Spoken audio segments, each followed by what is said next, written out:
The Emperor of Man, often referred to by the faithful as the God Emperor, the Master of Mankind, or simply the Emperor, and who sometimes calls himself Revelation, is the immortal, perpetual, and Psyker who serves as the reigning monarch of the Imperium of Man. He is described by the imperial ecclesiarchy and the imperial cult as the father, guardian, and god of humanity. The forces of chaos, on the other hand, know him as the false emperor, or the corpse emperor. The chaos gods and demons of the warp also call him the anathema because he represents the greatest embodiment of universal order in the galaxy and stands as the most potent foe of chaos. The Emperor was, and remains, the most powerful human psyker ever born. For over 10,000 standard years, he has sat immobile within the Golden Throne on Terra, his body slowly decaying. Once a living man, his shattered form can no longer support life and is kept intact only by the cybernetic mechanisms of the Golden Throne. His potent mind is sustained by the daily sacrifice of thousands of lives. At the end of the Horus Heresy, the Emperor chose to sacrifice his immortal life in the service and protection of mankind. To the countless trillions across the galaxy-spanning Imperium, he is nothing less than a god. Through his Imperium, humanity is united and remains one of the most powerful, intelligent species in the galaxy, as well as its most dominant in terms of both population and territory held. United under one government, mankind is able to survive the myriad deadly threats it faces from aliens, the forces of chaos, and the traitors, heretics, and mutants that lie within the Imperium's boundaries.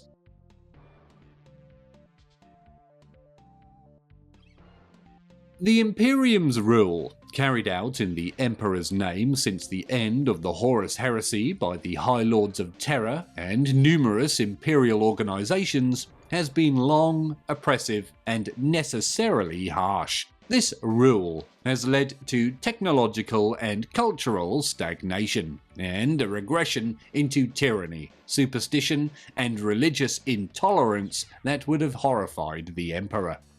Although he no longer responds to external stimuli, the Emperor still lies at the very heart of the Imperium's continued existence.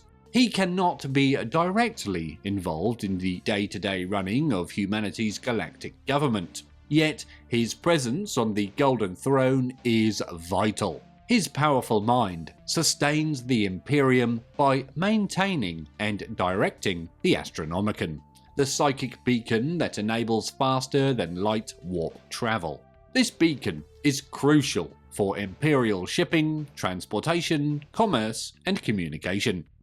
Maintaining the Astronomican requires the aid of other psykers, whose life forces are slowly drained by the Emperor to power the beacon. Each day, 1,000 psykers sacrifice their lives to sustain the Emperor's psychic strength. It is said he still guides the human race through the psychically reactive divination tool known as the Emperor's Tarot. Select psykers consult the tarot to gain glimpses of the future and understand the Emperor's will. Additionally, the Emperor is believed to constantly battle the Chaos Gods in the warp, preventing their further intrusion into the material universe. The Emperor's mind must remain vigilant at all times across the entire Imperium to safeguard the human race and offer his protection to the faithful. Above all else, it is mankind's collective belief in the Emperor's divinity that serves as its greatest protection from chaos and the other dangers plaguing the galaxy. As the Imperial Creed has taught for over 10,000 standard years, the Emperor protects.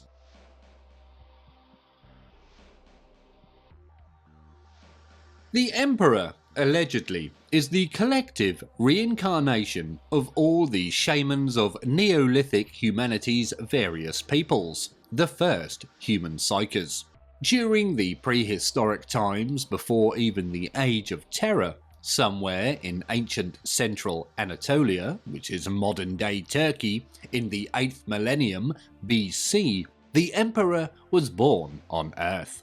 At this time, the foul warp entities that would become the 4 great powers of chaos had not yet fully formed. As humanity grew and progressed, the Imperium began to be increasingly disturbed by the dark undercurrents of humanity's collective psyche. The shamans began to lose their former ability to reincarnate into new bodies, with their souls being consumed by the entities and demons of the warp upon dying. Without the shamans and their psychic abilities to guide the race, humanity would inevitably fall prey to the corruptions of chaos, as eventually happened to the Eldari. In these ancient days, all the shamans of Earth gathered in a grand conclave to decide what must be done to stave off the day when they had all been consumed by the warp. In the end, they decided to pool their collective psychic energies by reincarnating as a single soul in a single human body, creating an individual they called the New Man. Thousands of shamans, as one, took poison, and as one, they died. Their souls flowed into the Imperium in a rush of psychic power that overwhelmed the demons who sought to feast upon it with a cleansing, purifying fire, a flame imperishable that became one soul out of many.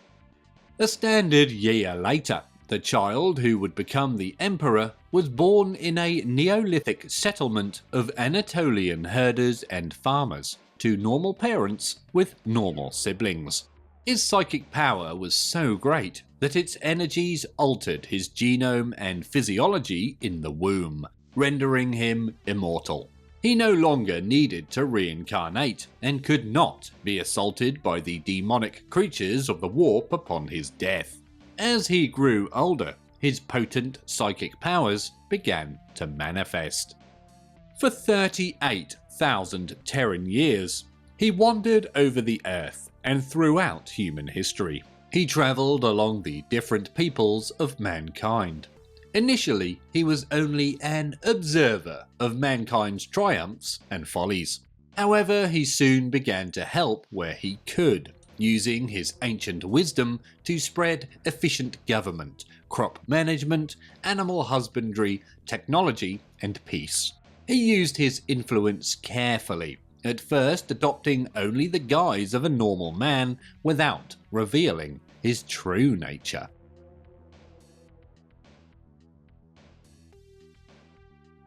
As the millennia passed, the man who would become the Emperor watched the human species develop. He travelled the entire globe, observing and aiding humanity. Sometimes he adopted the persona of a great leader or advisor. In times of trouble, he became a crusader, a religious leader, or even a messiah. At other times, he remained a backstage contributor to events, serving as an advisor to kings, a court magician, or perhaps a pioneering scientist. Many of his guises were humble, while others became monumental figures of world history or religion. During crises, he would be there, steering humanity along a narrow path to survival that only he could see. As humanity prospered and advanced over the millennia, the warp became increasingly disturbed. The man who would become the Emperor was aware of how the extreme sides of the human character were feeding the nascent chaos powers. Despite his best efforts to promote peace and harmony across the Earth, the instinctive values of martial honor, ambition, defiance, and self-satisfaction could never be eradicated from the human character. Some of the new man's plans proved less than successful. Seeds of wisdom often failed to flourish or grew into uncontrollable monstrosities, leading to eras of persecution and war.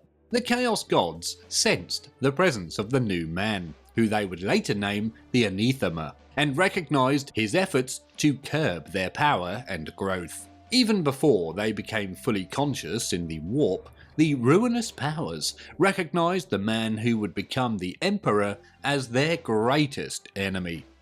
Khorne was the first of the 4 major Chaos Gods to fully awaken, and an era of wars and conflict soon raged across the globe to herald his birth. Tzeentch was the next, and nations and politics matured with all their implicit intrigues and double dealings.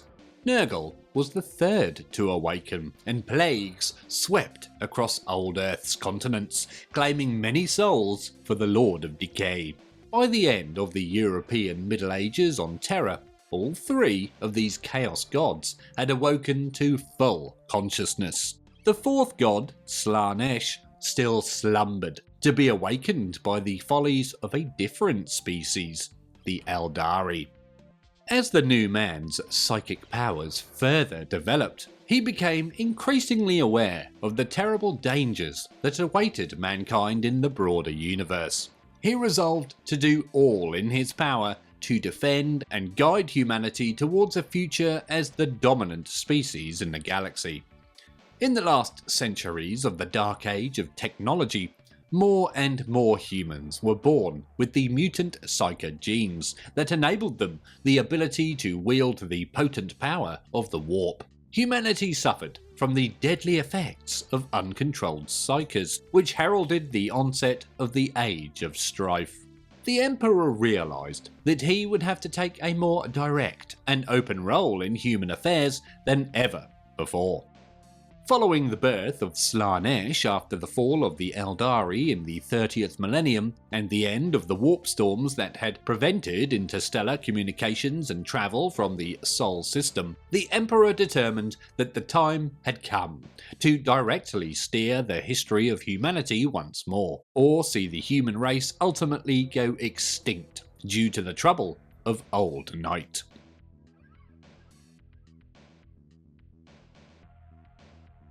Although the previous account is now considered largely apocryphal, in truth, the Emperor's origin and history prior to his attempt to unify Terra during the Unification Wars is largely mysterious and unknown. His immortality as a perpetual and extraordinary psychic abilities still define him.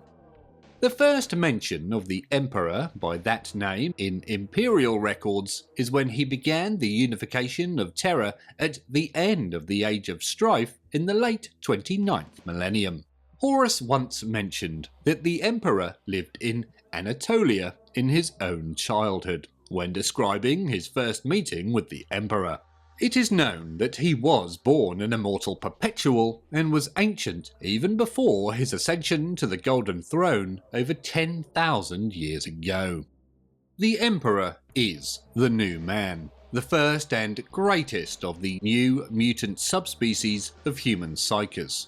He is also the collective reincarnation of the extinct shamans, wizards, and wise men who had guided primitive humanity during the prehistoric times. As the Emperor grew older, his powers began to manifest and become more potent. He gradually remembered his thousands of past lives, adding all of their knowledge and experience to his own. One account of the Emperor's origin claims that he had mortal brothers and sisters, and that he was born in the 8th millennium BC in a primitive Neolithic village along the banks of the Nikaea River in Anatolia. While he was still an adolescent, the Emperor's father was murdered by his uncle. While preparing his father's body for a primitive funeral ritual, he received a clairvoyant vision of how his father had been murdered. Later, the boy who would become the Emperor calmly approached his uncle and stopped his heart with a slight use of his telekinetic psychic abilities, displaying neither sorrow nor malice for the deed. According to the Emperor himself, This was the moment he realised that humanity needed law, order, and the guidance of a wise ruler to reach its full potential. After his father's murder, he left his village for the first city of humanity, likely one of the Sumerian city-states of ancient Mesopotamia. For thousands of standard years before becoming the Emperor, he guided and watched humanity develop over the course of its history, assuming the guise of a large number of historical persons. He was aware that the darker extremes of human nature were feeding the growth of the Chaos Gods in the Warp. To curb the growth of the ruinous power's strength, he sought to promote peace and harmony on the Earth.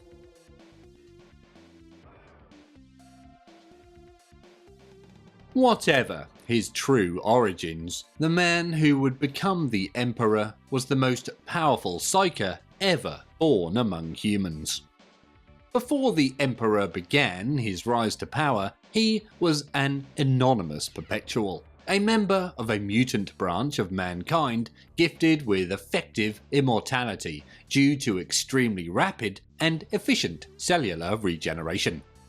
Whether this ability of the Perpetuals came about naturally or was artificially induced by some outside faction is unknown. However, the Emperor was present during the time of humanity's prior star-spanning civilization in the period now named the Age of Technology by Imperial historians. He was known to associate with other Perpetuals like himself in that era, including a woman named Elevia Surika. Together she, several other Perpetuals, and the man who would one day become the Emperor travelled to the night world of Molech aboard a one-way void craft. There they discovered a warp gate into the realm of chaos, which the future Emperor entered. Once within the Immaterium, he forged an unknown bargain with the Chaos Gods, and was imbued with new powers and the knowledge required to ultimately create the Primarchs. These superhuman beings were the result of combining techniques of arcane genetic science with the energies of the warp.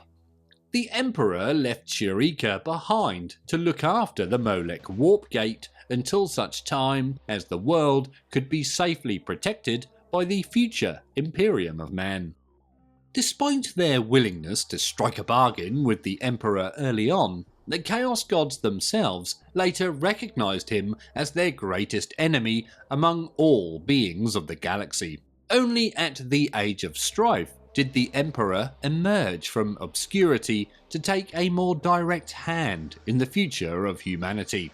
He conquered the warring factions of mankind's homeworld during the unification wars that began in the late 29th millennium and ended in the year 712 of the 30th millennium with the establishment of his direct rule over the Earth. The Emperor accepted the deaths of many innocents resulting from his conquest with great remorse to achieve the greater good of unifying humanity and protecting it from the manifest predations of the warp. With the assistance of the ancient Mechanicum government on Mars, who joined the Emperor and the people of Terra in the Treaty of Mars in the year 739 of the 30th millennium, the Emperor created the first Space Marines and fleets of interstellar void ships that would carry his armies across space.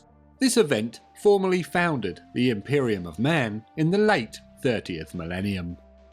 The objective was a Great Crusade that would unify all the planets colonized by humanity during the Age of Technology prior to the Age of Strife into one Imperium of Man.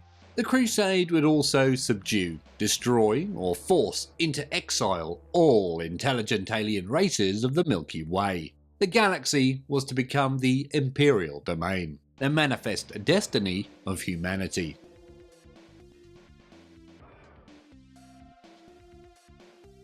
Using the knowledge he had bargained for with the Dark Gods on Molech, the Emperor created the 20 superhuman Primarchs during the Unification Wars. with the assistance of the scientists from his biotechnical division.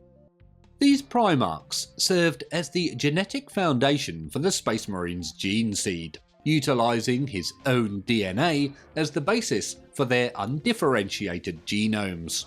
The Emperor intended the Primarchs to act as his primary military commanders, diplomats, and consuls for the Great Crusade. However, the Chaos Gods sought to thwart his grand plan. Before the gestation of his gene sons in the subterranean genetic laboratories beneath the future Imperial Palace on Earth was complete, the Chaos Gods intervened. The Primarchs were sucked into the warp through the will of the Chaos Gods, while still in their gestation capsules, scattering them across the human-inhabited worlds of the galaxy. Even before their births, the Primarchs had been touched by the power of chaos. During the Great Crusade, all but 2 of the 20 Primarchs were successfully found and reunited with the Space Marine legions that had been created from the genetic material they left behind. As the Emperor travelled across the stars, some humans wanted to worship him as a god. He forbade this, proclaiming, "I am not a god. Rather than enslaving humanity, I want to free it from ignorance and superstition." Despite this, Lorgar, the Primarch of the Word-Bearers Legion, desperate to find a god for humanity to worship, succumbed to the whispers of the Chaos Gods. He corrupted his legion to their service, and sent his first chaplain, Erebus, to poison the minds of the other Primarchs and their legions. Just as the Imperium had reached its apex in the first decade of the 31st Millennium, the Emperor's most trusted son, Primarch Horus of the Lunar Wolves Legion, later renamed the Sons of Horus, fell to chaos due to his pride, need, and ambition. Horus betrayed the Emperor, and along with half the Space Marine legions and Imperial Army regiments, initiated a massive civil war for control of the galaxy. This rebellion is known as the Horus Heresy. Although the Emperor ultimately defeated Horus during the Traitor Legion's assault on Terra, he was grievously wounded, suffering a crippling loss of limbs and systemic damage. Only the life-supporting Golden Throne has sustained his living corpse in a state of stasis, neither dead nor truly alive. Trapped within this prison of flesh, only the Emperor's mind is allowed to wander free within the warp, still seeking to protect and guide humanity toward an increasingly distant, better future.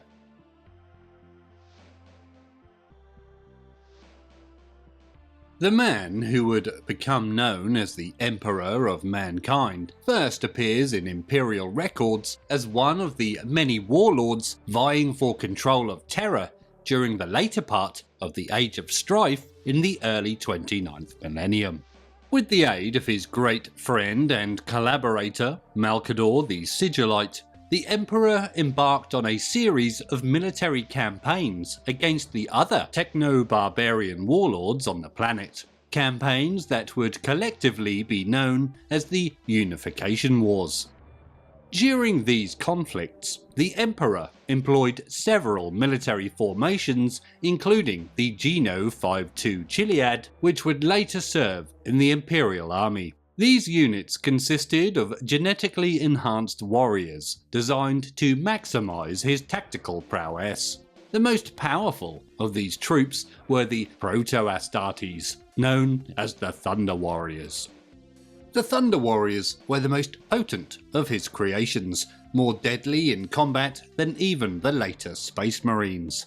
However, they were far from perfect. Created from adult troops who underwent a rapid process of genetic, bionic, and chemical augmentation, many struggled to cope with the physiological changes.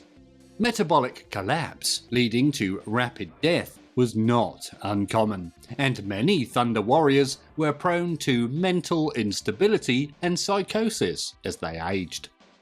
These warriors played a significant role in the Emperor's eventual victory over the other warlords of Terra. This success led him to believe that his future plans to reunite mankind across the galaxy would require an even more potent core of genetically engineered military commanders and warriors.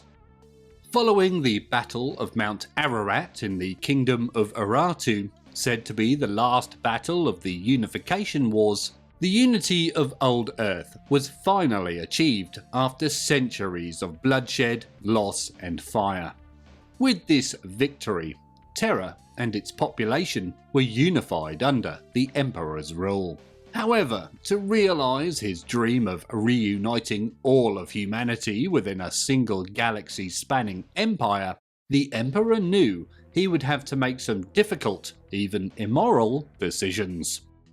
Having achieved their purpose, the Emperor ordered the liquidation of all remaining Thunder Warriors. Their imperfections and propensity for mental decay rendered them too dangerous to leave alive in a time of peace.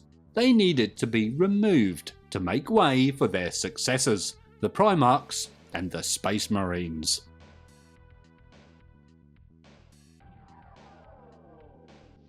In truth, the Emperor was right to be worried about his creations. Another source claims that even before the Unification Wars had ended, the Thunder Warriors realised that their creator had cursed them with short lifespans due to their imperfect genetic augmentations, and they turned upon him for what they saw as his betrayal. A cadre of several hundred custodians, believed to have been commanded by the legendary Constantine Valdor, and accompanied by several thousand prototype Astartes of the First Legion of the newborn Space Marines, stood in the Emperor's defence. They carried out a merciless culling of the obsolete and rebellious Gene soldiers. Although some Thunder Warriors successfully escaped the cull, the vast majority of those who survived the Unification Wars died at the hands of their own allies. Individually or in small groups, like the self-stylized Deitar, Thunder Warriors present during the Cerberus insurrection of the early Great Crusade era, some Thunder Warriors survived. They lived mostly anonymous and miserable lives among the population of Terra, all honours of the past forsaken, always fearful of being discovered. Fortunately for these survivors, the Imperium, believing them all dead, never truly sought to hunt them down, as all efforts were now concentrated on the progress of the Great Crusade. Official Imperial propaganda proclaimed that the Thunder Warriors had heroically died to the last man during the Battle of Mount Ararat. The greatest of their number, Aric Tyrannus, supposedly survived just long enough to raise the Emperor's banner when victory and unity were achieved. But the Emperor could not wipe away the stain entirely, for several Thunder Warriors managed to escape what they called the culling, including Aric Tyrannus, who would yet have a role to play in the fate of the Emperor's realm. With the unification of Terra achieved, the Emperor next set in motion his plan to defend and better humanity across the galaxy by unifying those lost bastions of mankind scattered across the myriad stars under the aegis of the newborn Imperium. This extraordinary undertaking would become known as the Great Crusade.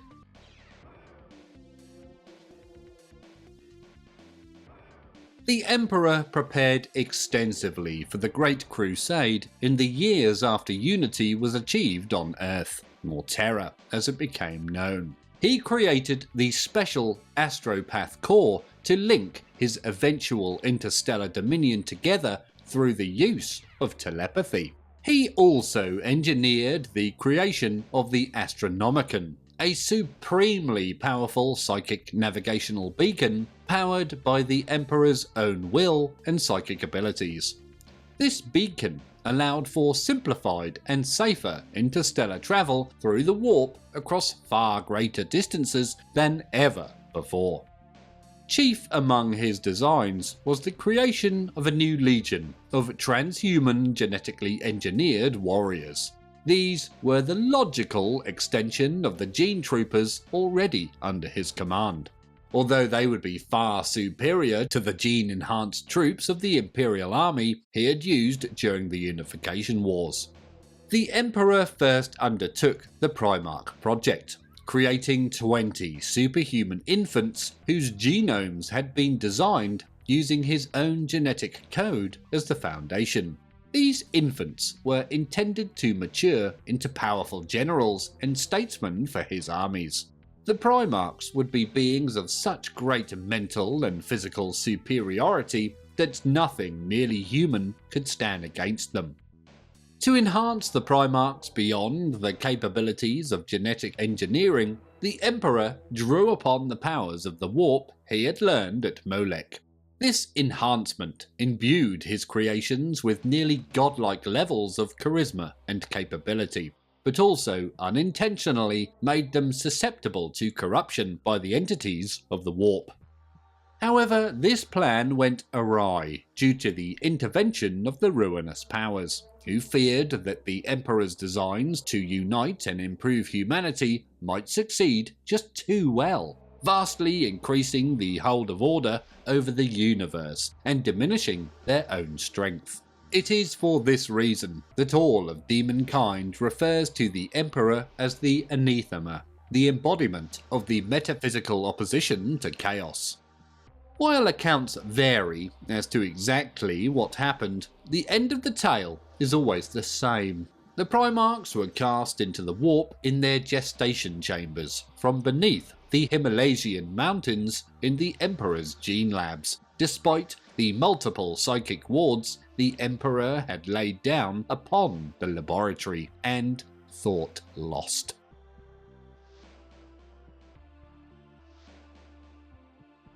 In the aftermath of the Primarch's disappearance, the Emperor conceived a new plan. Using genetic samples derived from the Primarch's genomes, he created a new caste of warriors who would possess some of the same superhuman qualities of the Primarchs and himself. These successors to the genetically enhanced human warriors of the Unification Wars era were the Legions Astartes, the Space Marine Legions of the first founding. After their creation, the Emperor led the 20 Space Marine Legions, with all their Astartes originally recruited from Terran-born adolescent males in their first missions to gain experience in war and diplomacy. This reconquest began with the Sol system. The Space Marines drove alien slavers from the moons of Saturn and Jupiter, and most importantly, achieved peace and eventual integration of imperial terror with the ruling mechanicum of Mars. This crucial military and political alliance, formalized in the 30th millennium with the signing of the Treaty of Mars, provided the Emperor with much of the technological means and materiel required to extend his crusade into the stars. At the same time, the Alliance formalized the creation of the Imperium of Man and established the imperial bureaucracy on Terra, integrating the Mechanicum as one of the myriad organizations that comprised the newborn Adeptus Terra, the massive government of the Imperium, and the future priesthood of Earth. With the final abatement of the warp storms caused by the birth pangs of the chaos god Slaanesh and ended by the fall of the Eldari, the Emperor finally began the Great Crusade in the year 798 of the 30th millennium, with the campaign remembered as the first pacification of Luna. The Emperor's forces concentrated amongst a rapidly growing cadre of expeditionary fleets, rediscovered long-lost human colony worlds, cast out alien oppressors, and claimed vast new territories for the newborn Imperium to exploit across the galaxy. Perhaps most importantly, the Emperor, leading his crusade, rediscovered his lost sons, the Primarchs, as the expeditionary fleets pushed out deeper into the depths of unexplored space. Scattered across the galaxy, the Primarchs were found one by one over a period of many solar decades, and reunited with their father and their own genetic sons in the Space Marine Legions. All were placed in command of the Astartes legions created from their respective gene seed, and played a major part in forging their father's Imperium. Together, they brought thousands of worlds into imperial compliance, establishing the rule of the Imperium over these worlds, and teaching them the values of the imperial truth, a materialist, atheistic faith in reason, science, and technological progress that rejected all the vestiges of human irrationality and superstition, including all forms of religious faith. Only by teaching the doctrines of the imperial truth did the Emperor believe he could begin to weaken the hold of the need for faith and the other irrational aspects of the human mind that birthed and sustained the power of chaos in the warp. The Emperor himself declared that mankind would never be free to progress and advance to its destined position as the dominant intelligent species in the galaxy until the last stone from the last church was cast down onto the last priest. He had already purged ancient terror of all its ancient religions and superstitious beliefs by the time the Great Crusade began, even going so far as to personally witness the destruction of the final church on Terra's ancient soil after engaging its resident holy man, Uriah Olater, in a battle of ideas, wit, and dogma. The imperial truth also held that humanity was the species which should rightfully rule the galaxy, since its physical form was the most pure, and all of the other intelligent alien races, such as the Eldari, had already tried and failed to maintain galaxy-spanning civilizations. Now it was humanity's turn to find a place amidst the stars. As almost all intelligent alien species encountered by mankind had either proven to be hostile to humanity or presented a future threat to human dominance and exploitation of the galaxy, Xenos species were generally to be exterminated outright if they presented the slightest threat or obstacle to the Imperium.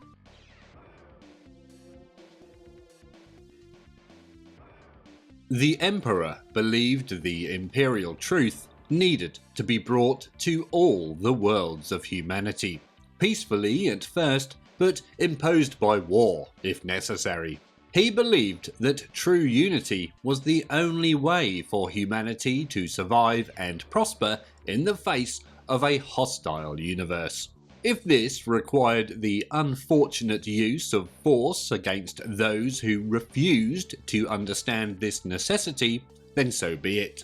Just as he had during the Unification Wars, the Emperor again lamented the loss of innocent lives and the curtailing of individual freedoms that the fleets of the Great Crusade sometimes trod upon. But he could see no other way to safeguard humanity and weaken the endless corruptive power of the ruinous powers at the same time. While the imperial truth upheld the light of reason and science, it did have one unbreakable prescription.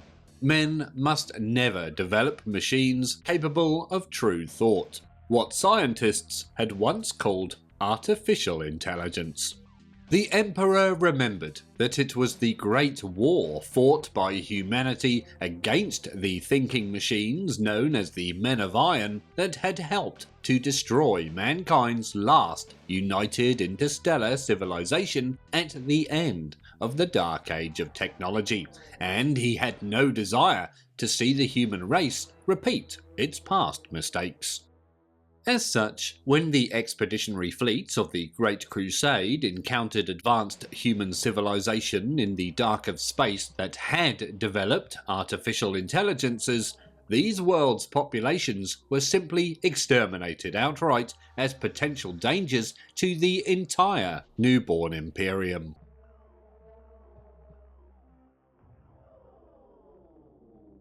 As the Great Crusade progressed, concerns grew regarding the use of psychic sorcery by agents and warriors of the Imperium. The Emperor, the most powerful human psyker ever, was deeply ambivalent about the spread of the mutant psyker genes through more of the human population. He believed that most of mankind was not yet evolved enough to control the warp's power or avoid its corruptions and temptations. More frequently, the Imperial Army and Space Marines would make planetfall only to find populations enthralled by mysterious powers and unnatural mystics called sorcerers. These sorcerers were essentially members of chaos cults, resisting the Emperor's forces with psychic powers granted by demonic entities from the warp. These psychic powers were similar to those used by the Thousand Sons Legion of Primarch Magnus the Red. The Thousand Sons faced intense criticism for their use of sorcery, particularly from Primarch Mortarion of the Death Guard Legion.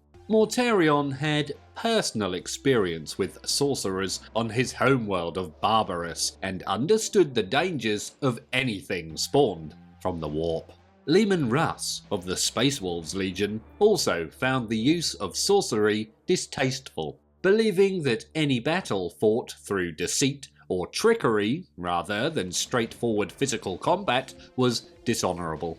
Russ advocated strongly for banning the use of psychic powers, influenced by his experiences fighting alongside the Thousand Sons during several campaigns of the Great Crusade.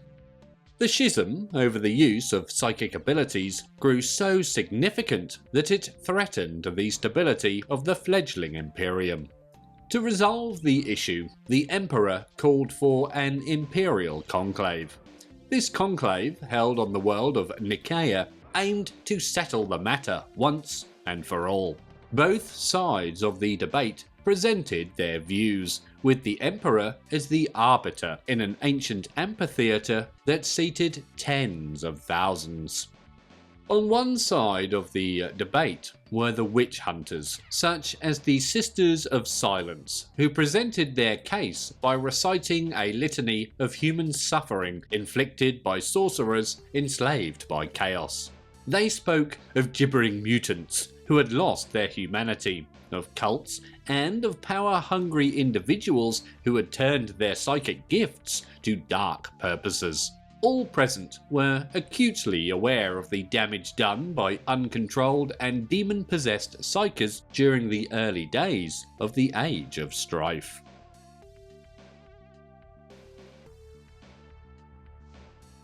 On the other side of the debate stood a powerful advocate for the continued use of sorcery, Primarch Magnus the Red. His very presence was intimidating to many, but when he began to speak, he wielded the great charisma that only a Primarch could. Magnus argued that no knowledge was inherently tainted and that the pursuit of knowledge was never wrong as long as the seeker remained its master rather than becoming its pawn. Magnus asserted with finality that his Thousand Sons Legion had mastered the knowledge of sorcery. He claimed there was no knowledge too labyrinthine for them to grasp or control, and they could harness it to serve humanity, rather than being enslaved by it. Magnus urged the Emperor not to ban the use of psychic abilities, but to further research their usage so they could be fully harnessed for the betterment of humanity and the Imperium. Magnus spoke passionately and powerfully, leaving the participants at the Council of Nikaea even more divided. While the witch hunters had strong arguments to justify their anti-psyker position, they could not effectively match Magnus's persuasiveness. The tension in the air was palpable, when a group of Space Marine librarians approached the dais.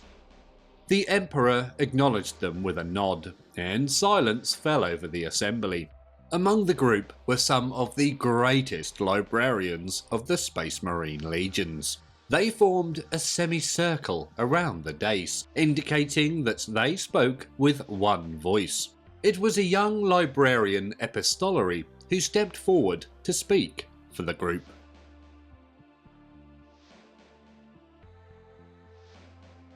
A psyker, the young librarian proposed, was like an athlete, a gifted individual whose native talent must be carefully nurtured.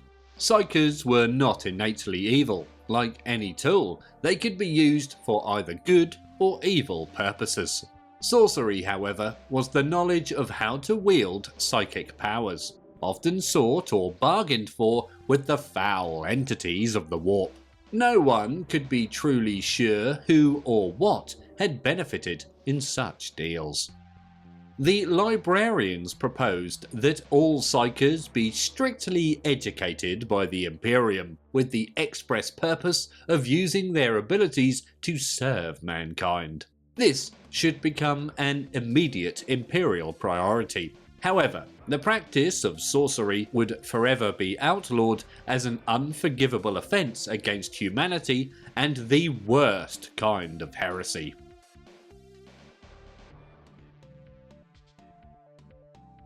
The Council of Nikaea was also the trial of Magnus the Red, accused of sorcery and introducing sorcerous practices to the Space Marine legions through his role in establishing the core of librarians.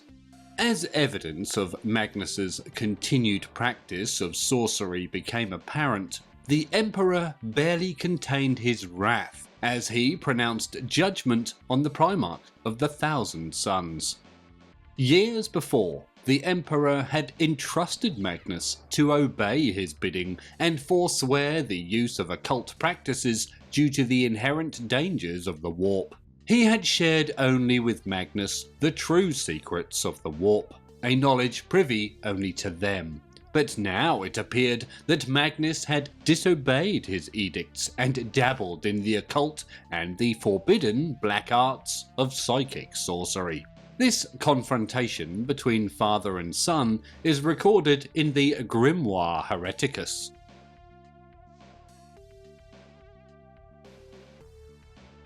The Emperor's judgment at the Council of Nikaea was severe, largely driven by his anger at madness. The Emperor rejected the librarians' proposed compromise outright, with the exceptions of navigators and astropaths who were properly trained, controlled and sanctioned by the Imperium, and were necessary for its continued existence. The Space Marine legions were no longer to employ psykers within their ranks. He commanded the Primarchs to close their legion's librarius departments immediately, and to refrain from indulging the psychic talents of those Astartes who possessed the gift. All existing Space Marine librarians were likewise forbidden to use their abilities and were to return to duty as line warriors. The Council's rulings also created a new position within the Space Marine legions: the Space Marine Chaplain. These chaplains were to uphold the Imperial truth and help maintain the purity of an Astartes legion's dedication and fidelity to the Emperor's commands. The Emperor ordered Magnus once more to cease the practice of sorcery and incantation and to abandon the pursuit of all knowledge related to magic. Magnus, of course, did not like the idea and remained bitterly opposed to the decision made at Nikaea. But in the end he bent his will to his father, the Emperor, and agreed to obey. However, the machinations of the ruinous powers would ultimately lead to a far darker fate for Magnus the Red and his 1,000 sons. The Edicts of Nikaea stood largely untouched for the next 10,000 standard years as the primary imperial policy regarding human psychic mutation. only the edict against the use of librarians within the ranks of the Space Marines, and later the Astra Militarum, would be reversed as a result of the Horus Heresy. That terrible civil war made clear to the rulers of the Imperium after the conflict that Astartes and other sanctioned psykers were essential to combat the power of the forces of chaos.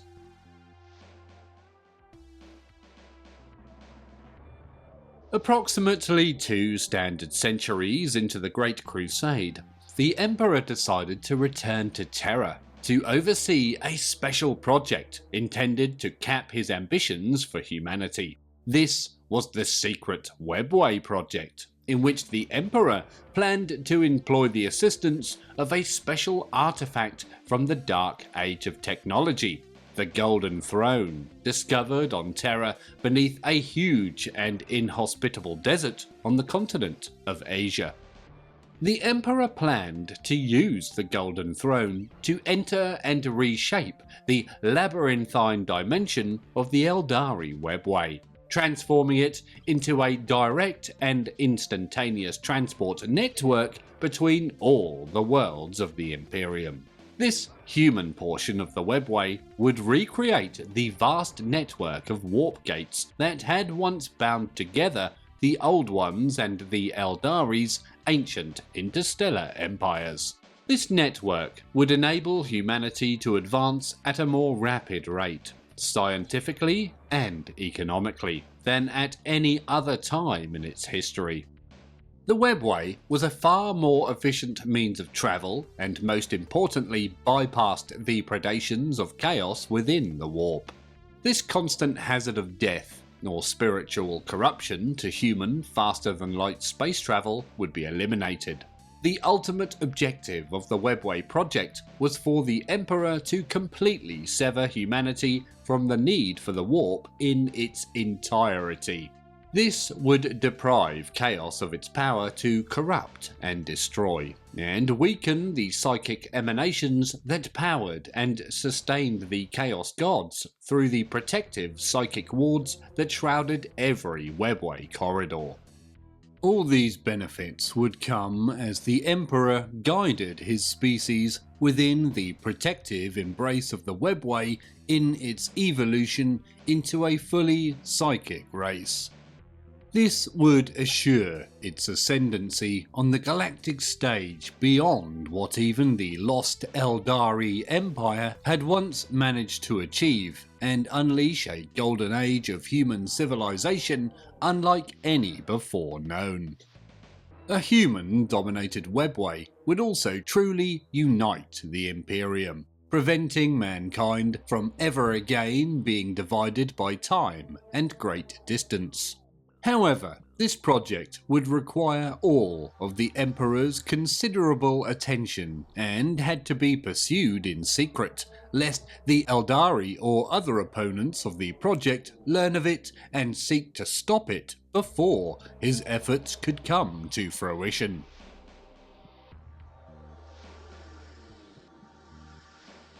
The Golden Throne was built during the Dark Age of technology to allow human access to the Webway. It took the form of a heavily mechanized throne created from an unknown type of psychically reactive gold-complected alloy, suspended over a pair of massive doors composed of the same golden alloy. These doors acted as the portal to the Webway, and were supposedly large enough for a Warhound-class Scout Titan to walk through upright. Originally located in the subterranean depths of the Imperial Palace where the Emperor's Gene Laboratory Complex once stood, this area was known as the Imperial Dungeon. Hundreds of red-robed Mechanicum tech priests and servitors toiled in the Imperial Dungeon. The Emperor sat upon the Golden Throne, using his immense psychic powers to hold the portal into the Webway open for his workers, who were constructing a new section of the labyrinthine dimension intended to connect Terra to the rest of the largely abandoned trans-dimensional transport network.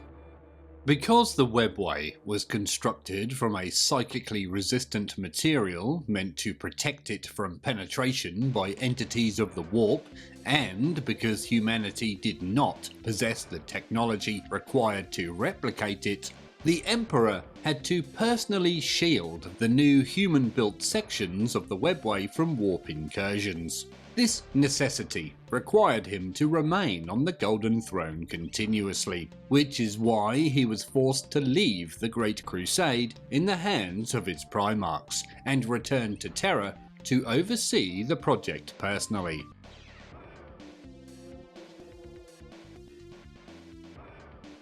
Following the extraordinary victory of Imperial forces over the greatest Orc war ever encountered by the Imperium up to that time during the Ullanor Crusade, the Emperor decided he was no longer directly needed to command the efforts of the Great Crusade. To this end, the Emperor placed Horus, his favoured and most talented son, in charge of the military advancement of the Great Crusade in his stead.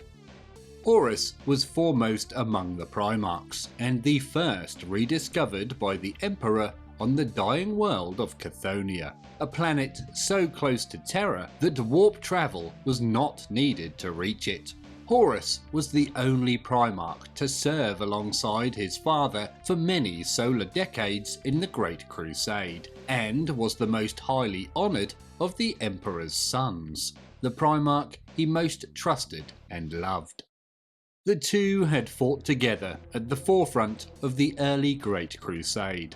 The Emperor had protected Horus during the siege of Rhaelis, while Horus repaid the favour during the Battle of Goro. During the Battle of Gyros Thravian, the Emperor slew the mighty Orc war boss Garkle Blackfang after it had held off 3 of his Primarchs. With such a history between them, the Emperor felt Horus was the man to lead the Great Crusade in his absence, granting Horus the unique title and rank of Warmaster. The Emperor declared that the time had come for his sons to show him what great leaders they were. Turning his back on direct military matters, the Emperor created the Council of Terra, the precursor of the Senatorum Imperialis, the Imperial Tithe, and expanded the civil governing and bureaucratic bodies of the Imperium like the Adeptus Administratum, before retiring in seclusion beneath the Imperial Palace to begin work upon the Golden Throne and the Webway project. However, the Emperor's decision not to tell his sons why he had retired to Terra, as well as his decision to begin shifting the Imperium's government out of the direct control of the Primarchs and to the Terran nobility and bureaucrats whom they detested, sowed the seeds of discord among the Primarchs.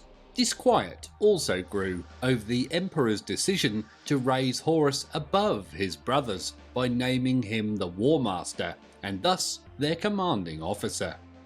From these seeds of ambition, pride and jealousy, the Chaos Gods found fertile ground to corrupt many of the Primarchs and bring on the horrors of the Horus Heresy.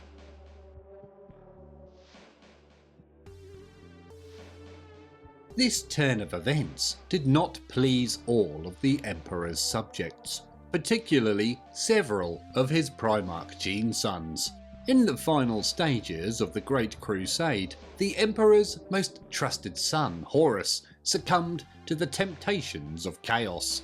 This seduction had been set in place over long decades by Primarch Lorgar and his Word-Bearers Legion. The idea of the pilgrimage, a journey to a legendary place where mortals could directly interact with the gods, was an ancient mythological trope on many human-settled worlds of the galaxy, including Lorgar and the Word-Bearers' homeworld of Colchis. Such a place did exist, the Warp, where one could discover the primordial truth of the universe. that the Imperium was dominated by the powerful psychic entities known as the Chaos Gods. Prompted by the so-called pilgrimage of Lorgar to discover whether or not the gods once worshipped by the adherents of the old faith of Colchis actually existed, Lorgar journeyed with the Word-Bearers Legion's Serrated Sun chapter to the fringes of known imperial space as part of the 1301st Expeditionary Fleet of the Great Crusade. At this time, Lorgar had not yet fallen to the corruption of chaos, although he had turned against the Emperor of Mankind as a deity no longer worthy of his worship after the Emperor and the Ultramarines had personally humiliated him and the entire Word-Bearers Legion on the world of Kur 43 Terran years before the start of the Horus Heresy.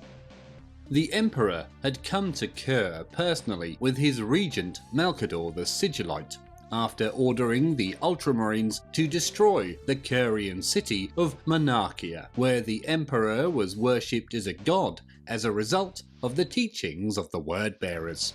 He made his displeasure known to Lorgar about the Word-Bearers spreading the religion of Emperor worship to every world they brought into the Imperium, in direct contravention of the atheist philosophy of the imperial truth.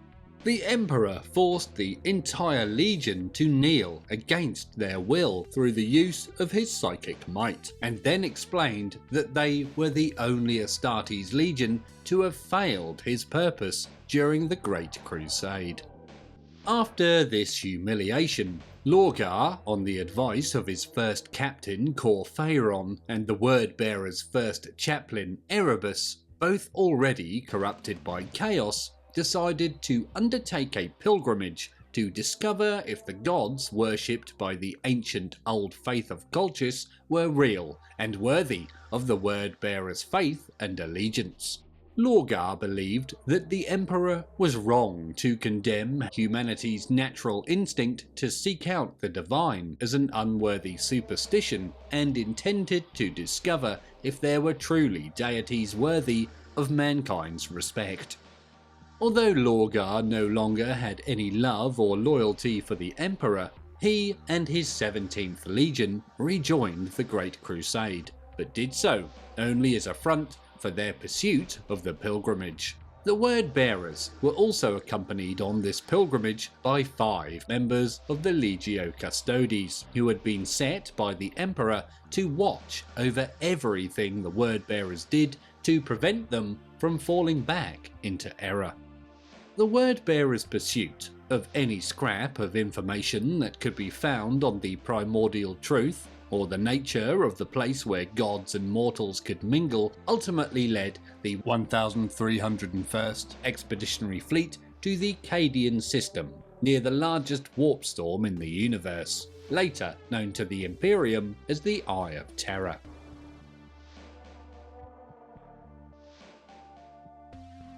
The Expeditionary Fleet's Master of Astropaths advised Lorgar that unusual voices in the warp were heard in the vicinity of the Great Warp Rift. These voices spoke directly to the Primarch as well, being the entities of chaos within the Imperium. In the Cadia system, Lorgar's suspicions were confirmed. All the galaxy's religions that had shared similarities to the Colchisian Old Faith were not mere coincidences, but expressions of the universal truth of chaos.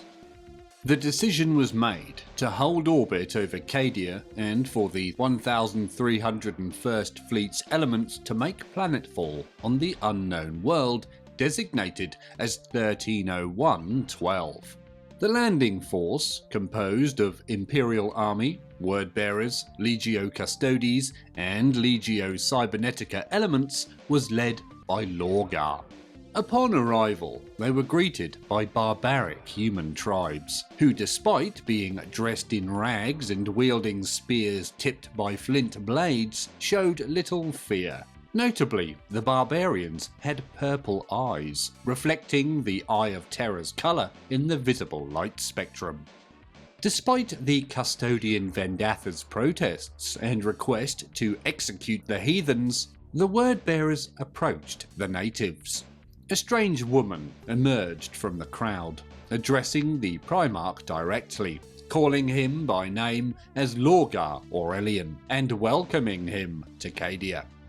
This woman, the Chaos Priestess Ingethel of Cadia, ultimately led Lorgar down a path of spiritual enlightenment that marked the beginning of his fall to heresy and chaos. Ingethel later transformed into the Demon Prince known as Ingethel the Ascended, and led the 1301st Fleet scout vessel Orpheo's Lament into the Eye of Terror. Within the Eye of Terror, the serrated Sun chapter of the Word-Bearers Legion witnessed the failure of the ancient Eldari Empire first-hand in the form of the Crone Worlds, which had been scoured of all life and littered the Eye's region of space. Ingethel lied to the Word-Bearers about the true birth of the Chaos God Slaanesh, and warned that the Eldari had failed as a species because, at the moment of their ascension, they could not accept the primordial truth, i.e., the worship of chaos. The Eldari gave birth to a god of pleasure, yet they felt no joy at her coming. Slaanesh awoke to consciousness in the 29th millennium to find its worshippers abandoning it out of ignorance and fear. From the Prince of Pleasure's grief was born the endless storm of the Great Eye, or the Eye of Terror, an echo of the birth screams of the Eldari's new yet rejected god. The nature of the primordial truth was revealed to the word-bearers in the ashes of the Eldari Empire. Ingethel warned them that for humanity to survive as a species, they must not commit the same sins the Eldari did. Instead, they must accept the worship of chaos.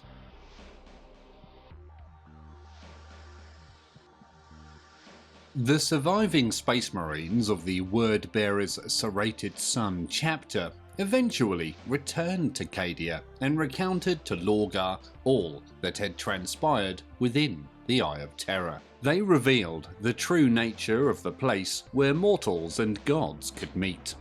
After his own visit to the Eye of Terror and being accepted by the Chaos Gods as their new mortal champion, Lorgar ordered a cyclonic bombardment of the planet. This obliterated the original Cadians and left the planet abandoned to prevent others from discovering the secret of the primordial truth entrusted to him by the Chaos Gods. However, due to Cadia's strategic importance, the Imperium resettled the world in the 32nd millennium with new colonists, who became the ancestors of the later population of Cadians. Possibly influenced by the proximity of the Eye of Terror, this later population also developed the unusual violet-coloured eyes that had marked the original inhabitants. The revelation of Chaos's existence profoundly changed Lorgar and the Word-Bearers. They were exposed to the ruinous powers of Chaos and slowly corrupted, becoming the first of the Legion's Astartes to worship the Chaos Gods and turn traitor to the Emperor.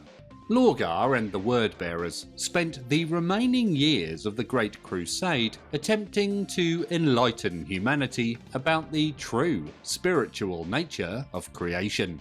They resorted to manipulation and deception to sway 9 of the Primarchs to the cause of chaos, as demanded by their gods. The most notable of these was the Warmaster, Horus. When it became clear that humanity could not be enlightened by chaos without first being forcibly weaned from the Emperor's false imperial truth at great cost in blood, Lorgar willingly helped orchestrate the events of the Horus Heresy. To this end, Lorgar used his legion's first chaplain Erebus as his agent. Erebus stole a chaos-infected blade known as the Kinnebrak Anathema from the Interrex, a technology-advanced offshoot of mankind, during the Lunar Wolves' brief contact with them. When Horus and the Lunar Wolves personally arrived on the moon of the world of Davin to put down a rebellion against imperial authority led by the former planetary governor Yugen Temba, Erebus ensured that the anathema ended up in Temba's hands. Temba, now a servant of the Plague Lord Nurgle, used the anathema to wound Horus. Davin had become a decaying swamp filled with undead horrors like plague zombies, created from Temba's Imperial army garrison, who caused Horus and the Lunar Wolves considerable trouble.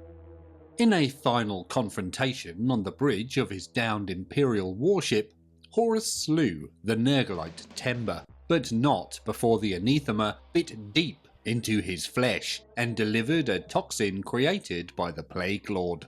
This poison was so powerful that not even the Primarch's enhanced superhuman immune system could fight it off. In desperation, the Lunar Wolves allowed Erebus to take Horus to the Davinite Lodge priests of the Temple of the Serpent Lodge, a temple dedicated to chaos on Davin, who promised that they could heal the Warmaster.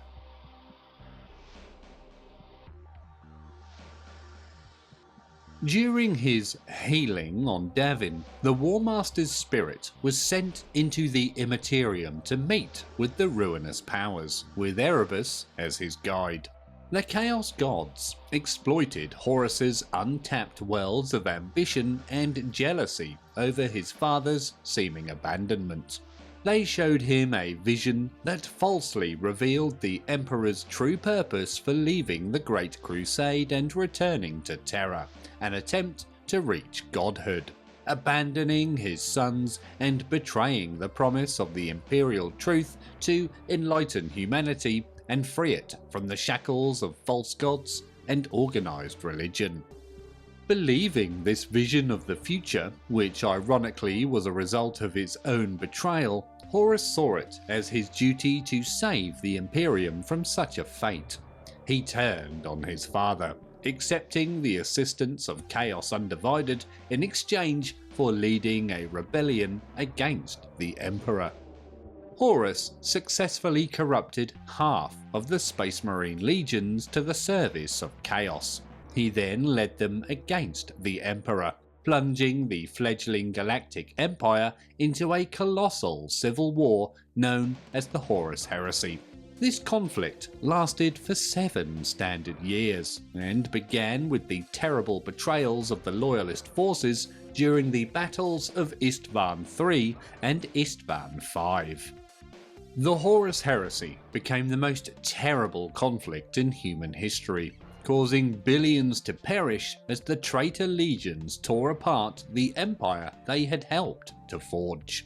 The climax of the conflict came during the Siege of Terra, when the traitor legions and other chaos forces unsuccessfully assaulted the heart of the Imperial Palace itself. Unable to breach the inner palace and the throne room of the Emperor due to the sacrifice of countless loyalist Astartes and the victory of Primarch Sanguinius over the bloodthirster Greater Demon Kabanda, Horus feared that his forces were running out of time.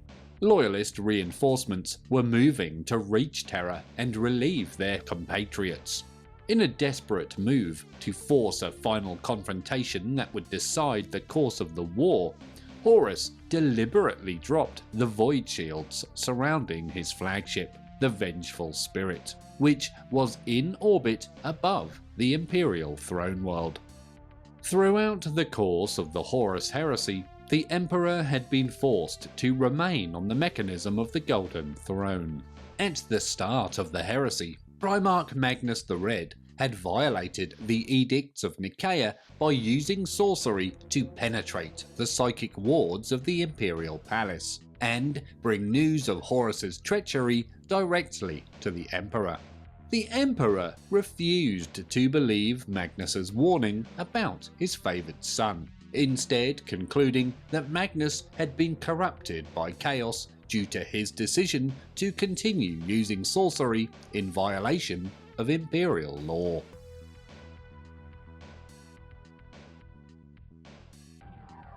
The Emperor had dispatched Leman Russ and his Space Wolves Legion to bring Magnus the Red back to Terra to account for his actions.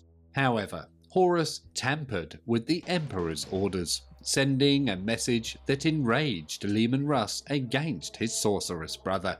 This led the Wolf King to order an all-out assault on the Thousand Suns Legion's homeworld of Prospero. This attack, known as the Fall of Prospero in the 4th year of the 31st Millennium, ultimately resulted in the Thousand Suns and Magnus falling to the service of the Chaos god Tzeentch. Magnus made this choice to save both his legion and the vast amount of knowledge they had collected over the centuries. Simultaneously, Magnus's spell to penetrate the psychic wards of the Imperial Palace had caused significant damage to the Webway project. This breach allowed hordes of demons to break through the Emperor's weakened psychic shield and assault the thousands of Mechanicum workers constructing the human portions of the Webway. The Legio Custodes and the Sisters of Silence fought desperately to prevent the demons from pouring through the portal generated by the Golden Throne and into the dungeons of the Imperial Palace. While Imperial forces managed to repel the demonic assault, only the Emperor was psychically powerful enough to keep the portal closed and the demons trapped within the human-constructed Webway. With his attention consumed by this crisis, the Emperor left the management of Horus's rebellion to Malcador the Sigillite and Primarch Rogal Dorn of the Imperial Fists Legion. During this time, the Emperor engaged in telepathic communications with a low-ranked astropath, Kai Zulane, who had received a precognitive vision of the Horus Heresy's conclusion and the Emperor's fate at the hands of his best-loved son.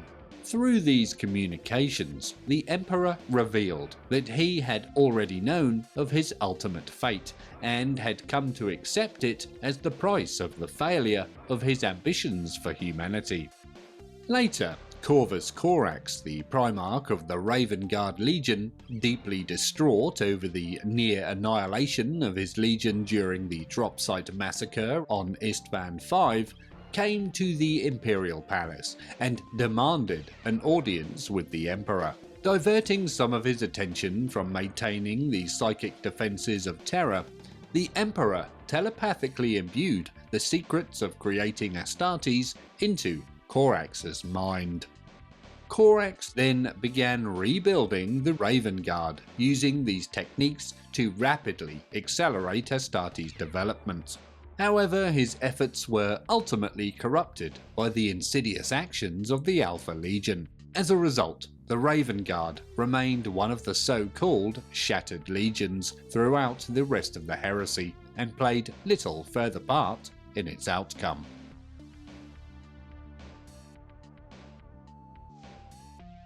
For 5 standard years, the Emperor protected the human homeworld from the consequences of Magnus's Webway breach while seated on the Golden Throne. The immense psychic strain began to take its toll on him, causing physical fatigue and occasional nosebleeds, which were visible even in his telepathic communications with Custodian Tribune Ra and Endymion. The Emperor sensed the birth of the powerful demon Drachnien in the Warp, a sign that the war within the Webway was nearing its climax. Knowing the ultimate fate of humanity was soon to be decided, he ordered the Sisters of Silence to gather 1,000 Psykers from across the galaxy. These Psykers were sacrificed to the Golden Throne, allowing it to be powered for a single solar day without the Emperor's presence. During this time, the Emperor plunged into the Webway to rescue the retreating Imperial forces. Sweeping aside the demonic hordes, he confronted Drachnien and sealed it into the body of Ra Endymion, instructing his loyal custodian to flee deep into the Webway to keep humanity safe from the demon's influence. After this, the Emperor was forced to seal the Webway portal on Terra, becoming a prisoner to the operation of the Golden Throne once more. The Emperor lamented to his followers that his great work was ruined. He maintained that humanity was doomed to the same fate as the Eldari, ultimate extinction at the hands of chaos. Although he foresaw through his prescient visions that Horus would be defeated at his hands, he knew another Chaos Lord would soon rise to take Horus's place as the Warmaster of Chaos, continuing the mission to destroy the Imperium. To the shock of his custodian, Diocletian Koros, the Emperor declared the Imperium of Man to be ultimately doomed, whether in a single standard year or 10,000. For the first time, he admitted that even he did not know how to save mankind from extinction. As the Horus Heresy reached its climax with the traitors' assault on Terra 7 standard years after the Warmaster's drive on the throne world, the Emperor was forced to remain on the Golden Throne at all times. Only during brief moments when Malkador the Sigillite, the regent of Terra and the second strongest human psyker, could take his place was he able to leave.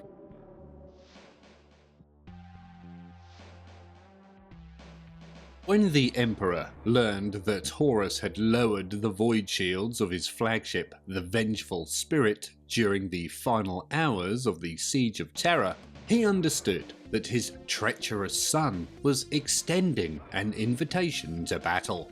The Emperor realized that he had to confront Horus directly to end the devastating conflict of the Horus Heresy once and for all. To safeguard Terra from a demonic assault through the Imperial Webway portal beneath the throne, the Emperor had Malkador the Sigillite take his place upon the Golden Throne. The Emperor then prepared a strike team to face the Warmaster on his own ground. This final act of the bloody treachery of the Horus Heresy played out above Terra as the Emperor led a desperate assault of Imperial Fists and Blood Angel Space Marines and a few Custodes against Horus's chaos-corrupted flagship. To board the massive warship, they used ancient teleporter technology. Primarch Sanguinius also accompanied the assault force, but Horus's command over the powers of chaos caused the attackers to be split up and teleported to random locations throughout the Vengeful Spirit. Sanguinius reached Horus first and engaged him in a mighty battle. Despite fighting valiantly, the angelic Primarch was ultimately slain by his brother. However, in his final moments, Sanguinius managed to create a small gap in Horus's Terminator armor. Eventually, the Emperor made his way to the Battle Barge's bridge. Though he was a being of unfathomable psychic and physical might, Horus had become monstrously powerful, bloated with the combined powers of all 4 Chaos Gods. Horus stood as the true champion of Chaos Undivided, even as the Emperor remained the galaxy's ultimate champion of order.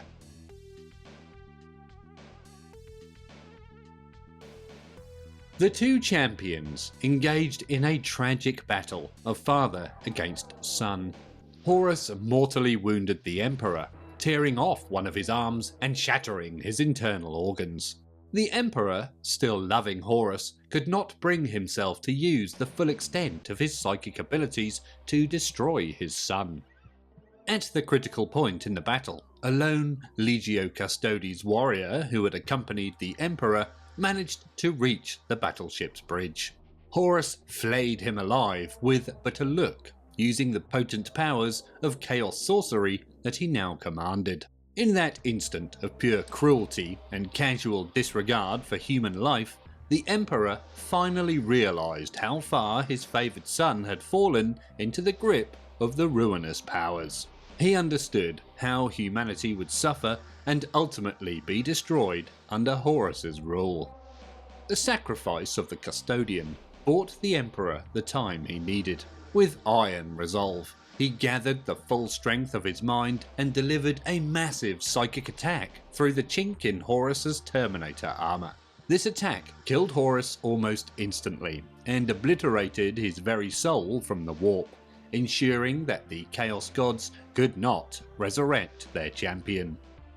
In his final moments, before the Emperor unleashed his final attack to blot Horus's soul from existence, the corrupting powers of Chaos briefly relinquished their hold on the Warmaster's soul. The Emperor sensed the return of his son's sanity in those seconds before his consciousness was utterly obliterated. The Emperor felt Horus's utter horror at what he had done under the influence of chaos and gratitude for being released from its grip before his psyche dissolved into shining motes of psychic energy, dispersed amidst the howling voices of the Imperium.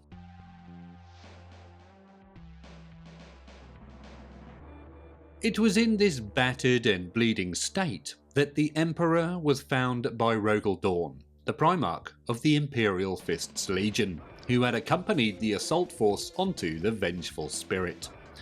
Dorn returned with the Emperor to the Imperial Palace, where Malkador the Sigillite simply crumbled to ash upon relinquishing his place upon the Golden Throne. The Sigillite's body and mind had been burned out by the strain of holding the Golden Throne's portal closed for the time that the Emperor had been aboard the Warmaster's flagship.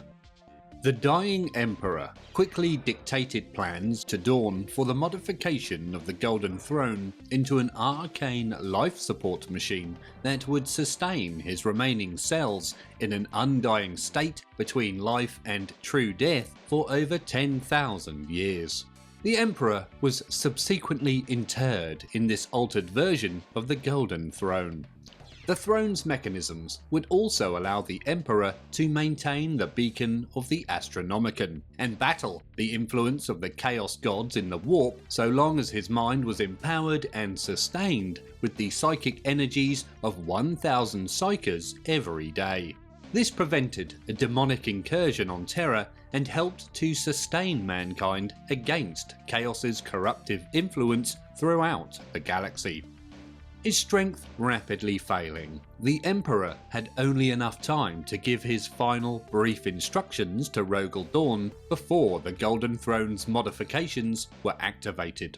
He was placed within an unending stasis for more than 10,000 years. Only his mind remained active within the warp, as his dying body continued to decay at a glacially slow pace.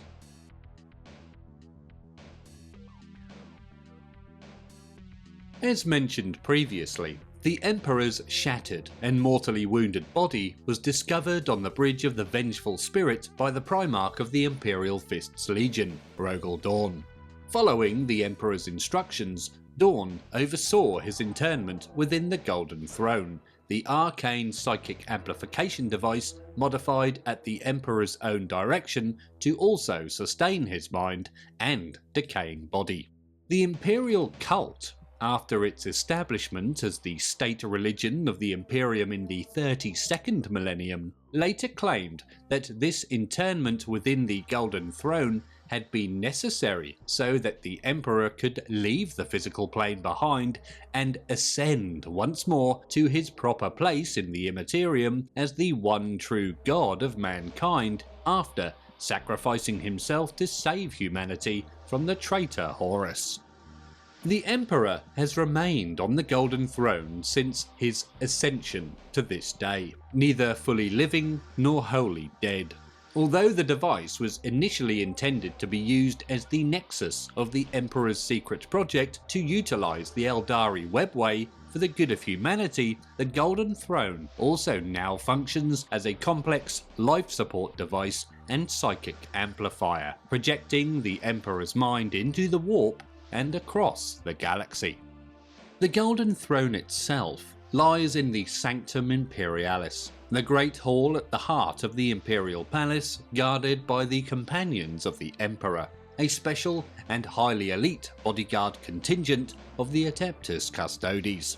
The Emperor's decaying physical form is preserved by the vast arcane machinery of the Golden Throne, which itself is maintained by a legion of tech priests from the Adeptus Mechanicus.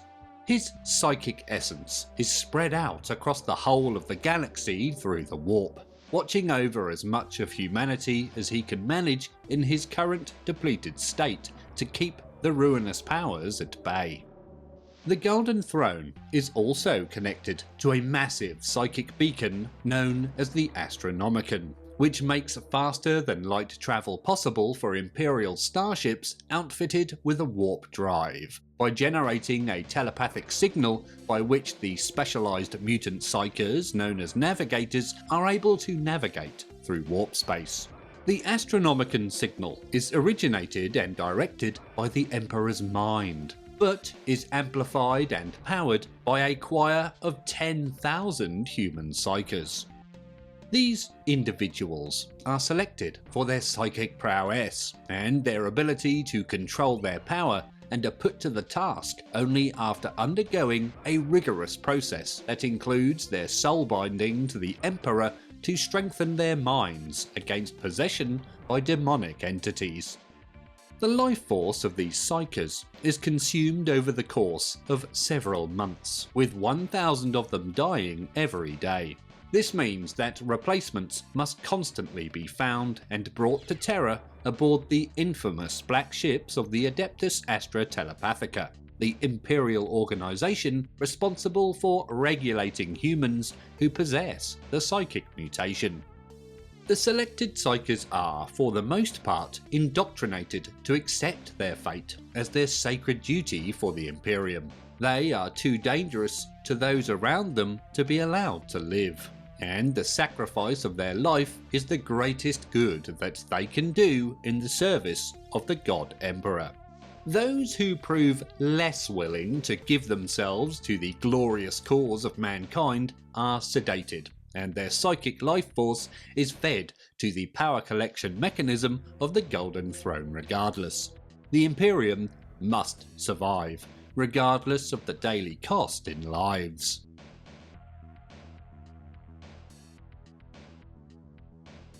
It is said that the Emperor's existence is one of endless pain and suffering, and that it is only his utter devotion to the human race that keeps him from accepting the death he now desperately longs to embrace. Should the Emperor die, the Astronomican will become useless, and humanity will no longer be able to safely travel through the warp using its current technology. Although this may be disputed by the fact that humanity travelled the stars before the Emperor sat upon the Golden Throne during the Dark Age of technology. The Imperium would then become fractured and disintegrate into civil war. The reliance on the Emperor's life force for his guidance and protection, and the dedication of his subjects to prevent his death, is the foundation for the Emperor's divinity as held by the Imperial cult and countless billions of human beings across the galaxy. Only the Astartes of the Space Marine chapters do not openly believe the Emperor is divine, instead dimly remembering and honouring his determination to free mankind from the shackles of superstition and organised religion, even as they revere him as the founder of the Imperium and the greatest human leader in history. Yet something unexpected has happened. As the Imperium came under assault from the greatest conglomeration of the forces of chaos since the Horus Heresy, with the unleashing of Abaddon the Despoiler's 13th Black Crusade in the year 999 of the 41st Millennium, ushering the fall of the fortress world of Cadia and unleashing the Great Rift across the galaxy, one of the Emperor's sons, Primarch, was reborn. resurrected from the dreamless sleep of stasis in the Temple of Correction on his homeworld of Macragge during the Ultramar campaign by the technological genius of Archmagos Dominus Belisarius Call and the power of Enaid, the Eldari god of the dead, Guilliman returned to the throne world during the Terran Crusade. He entered the Imperial Palace and spoke with his father, the Emperor, for the first time in 10,000 standard years. What passed between them remains unknown, but when Guilliman emerged, he took up the burden of leadership once more, becoming the Lord Commander of the Imperium, the de facto master of the High Lords of Terror. He launched the Indomitus Crusade, spearheaded by the newly created Primaris Space Marines to ensure that his father's empire would survive the coming of the Noctis Eterna. Yet time may still be running out. In the year 999 of the 41st Millennium, the Adeptus Mechanicus reported a terrible secret to the High Lords of Terror and the Adeptus Custodes. The highly advanced life support mechanisms of the Golden Throne have begun to fail, and the tech priests no longer possess the knowledge necessary to repair them. Unless some solution can be found, or some miracle intervenes, the Emperor's mummified body will eventually die, and his mind and spirit will gutter out like a candle in the wind amidst the madness of the warp, leaving mankind all alone in the darkness. And then the predators will feast.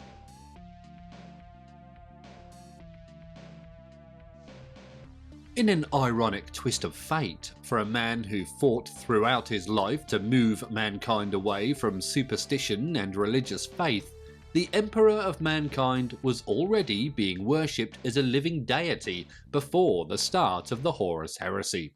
The Primarch Lorgar of the Word-Bearers Legion had penned a book, the Lectitio Divinatus, which laid out a compelling case for why the Emperor of Mankind was not a mere man, but a god made flesh. It held that no mortal being could have accomplished all that the Emperor had in uniting the techno-barbarian tribes and nations of Terra, and then reuniting much of the human-settled galaxy under his rule. Nor could a single human possess his extraordinary command of psychic abilities. His advanced scientific knowledge, which displayed an understanding of the universe on a primal level, or his immense compassion and goodwill towards all mankind.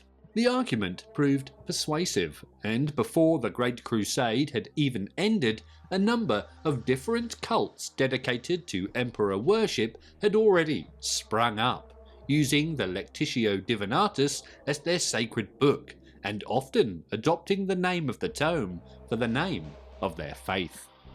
The worship of the Emperor as a god was strictly forbidden under the doctrine of the Imperial Truth, and was a serious crime. The same crime that ultimately led to the humiliation of Lorgar and his word-bearers upon the world of Kur, and their turn towards the worship of the Chaos Gods, instead to meet their need for faith. While Lorgar ultimately replaced the Lectitio Divinatus with the chaos-corrupted Book of Lorgar, millions of other men and women during the dark days of the heresy increasingly turned to the worship of the Emperor as a source of inspiration and strength to survive the many horrors of the time.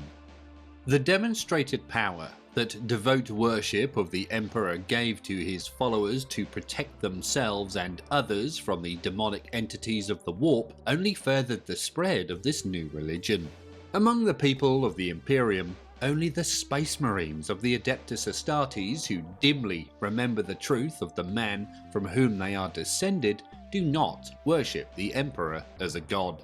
They prefer instead to venerate him as the pinnacle of what a human being is capable of achieving and an example to be followed. This refusal to worship the Emperor as prescribed by the Imperial Creed is also one of the reasons that the Astartes often come into conflict with the Ecclesiarchy and the Inquisition.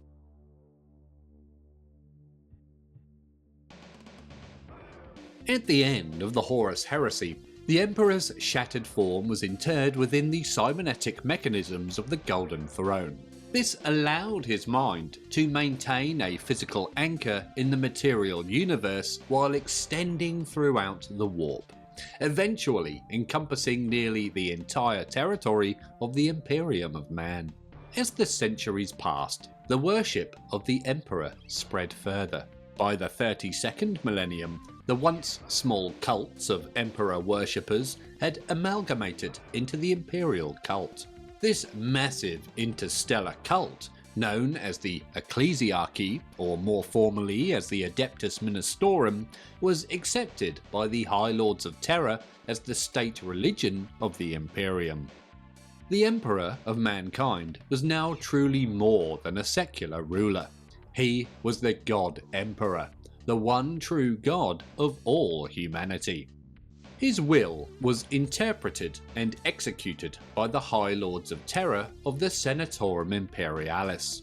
His laws were enforced by the Adeptus Arbites. His body and his imperial palace were guarded by the Adeptus Custodes. His Adeptus Astartes defended the Imperium, and the Inquisition that he had directed Malcador the Sigillite to create at the start of the heresy had grown into a power unto itself, protecting the Imperium from the Emperor's enemies both without and within. Despite his protests to the contrary, the effect of trillions of human beings expressing a deep faith in his divinity has massively empowered the Emperor's mind and soul within the psychically reactive Immaterium, where reality is shaped by the collective beliefs and unconscious desires of the galaxy's most populous intelligent species. The Imperial Creed teaches that far from being a defeat, the internment of the Emperor within the Golden Throne allowed his divine spirit to ascend so that he could guide and protect all humanity more directly, no longer confined by the limitations of the flesh.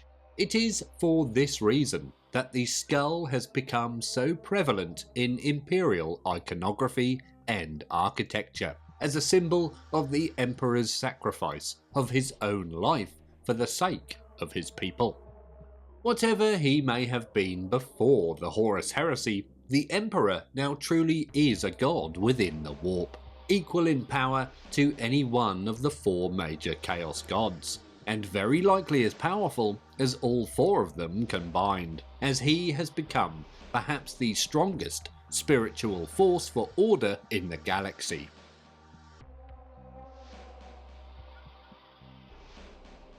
Although his body is a shattered wreck, more corpse than man, as long as the Golden Throne can maintain even the barest hint of his life functions, he will be able to maintain his presence within the warp.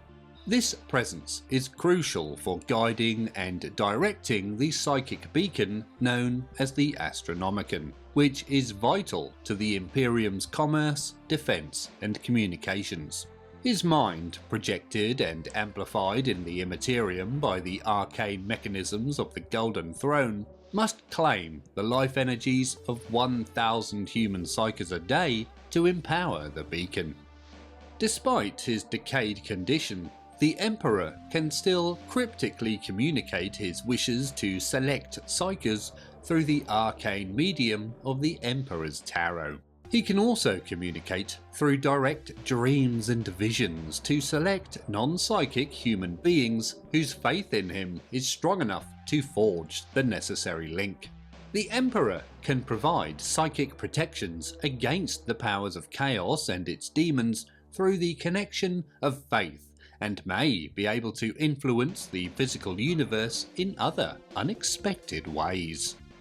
For instance, it is widely believed in the Imperium that the warp storm known as the Storm of the Emperor's Wrath, which appeared in the Ultima Segmentum during the Age of Apostasy in the 36th millennium, was directly created by the will of the Emperor. This storm is considered the incarnate effect of his anger over the usurpation of the Imperium's government by the tyrant High Lord Gogi Vandire.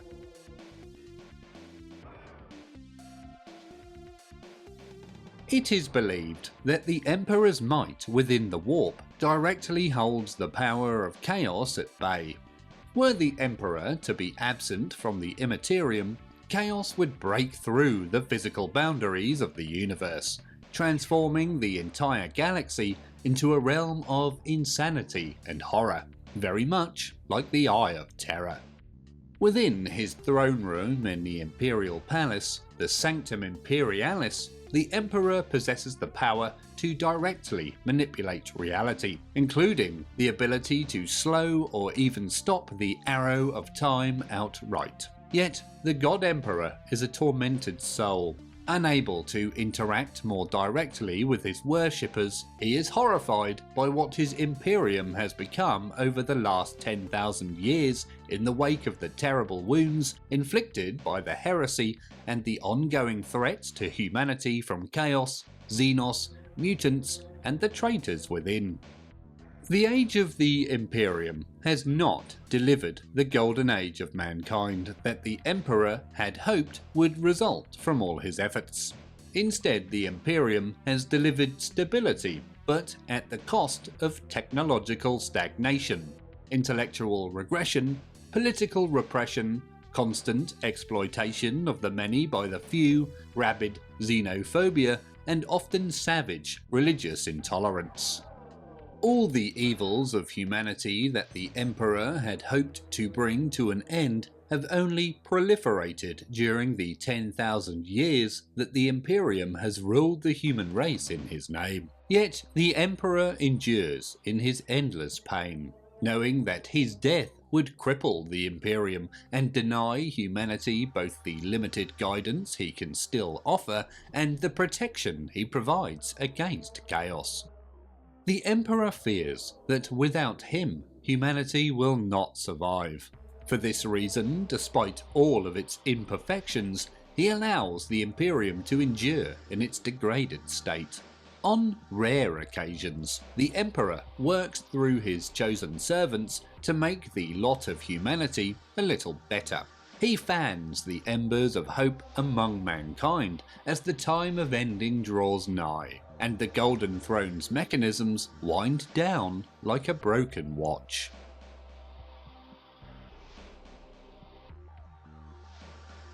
We will now be discussing some theories that were once considered canon, but nowadays whose canonicity is now questionable. The concept of the Star Child in relation to the Emperor of Mankind is reminiscent of the Eldari's potential god, Inade, the Lord of the Dead. According to Eldari belief, Inade will form within the infinity circuits of the Eldari craft worlds when the last of their race has died on the physical plane. The belief in the Star Child is currently deemed by the Inquisition to be a vile heresy propagated by chaos cultists of Tzeentch, although the truth might be more complex. The Star Child concept has two primary aspects. Firstly, it is believed that the Emperor's soul exists in the warp, where it will eventually form a new entity upon his death. This entity, known as the Star Child, is anticipated to become the Emperor reborn. The Star Child is seen as a beacon of hope, a new manifestation of the Emperor's will and power, destined to lead humanity once more. Secondly, during his long life on Terra, spanning almost 50,000 years, the Emperor walked hidden among mankind, forming many families and fathering numerous children.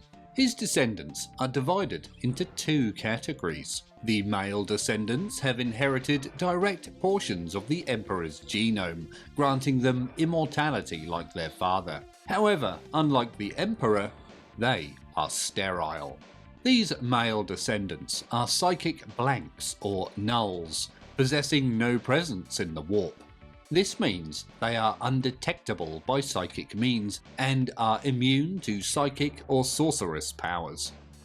The female descendants, on the other hand, are normal humans, although they may exhibit potent psychic abilities, particularly forms of precognition.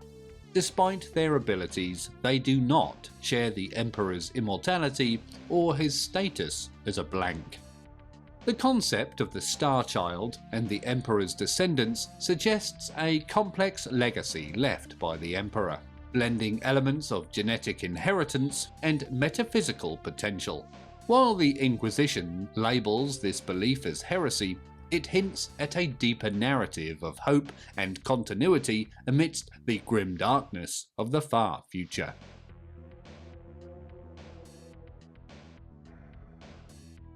A clandestine group within the Imperium known as the Illuminati is aware of the existence of the Emperor's scions and the precarious state of the Emperor himself, whose life force is waning despite the efforts of the Golden Throne. The Illuminati also understand the catastrophic event known as the Fall of the Eldari, which led to the birth of the Chaos God Slaanesh, and are determined to prevent a similar fate from befalling humanity. The fall of humanity to the ruinous powers would give rise to a new fifth major chaos god within the Imperium.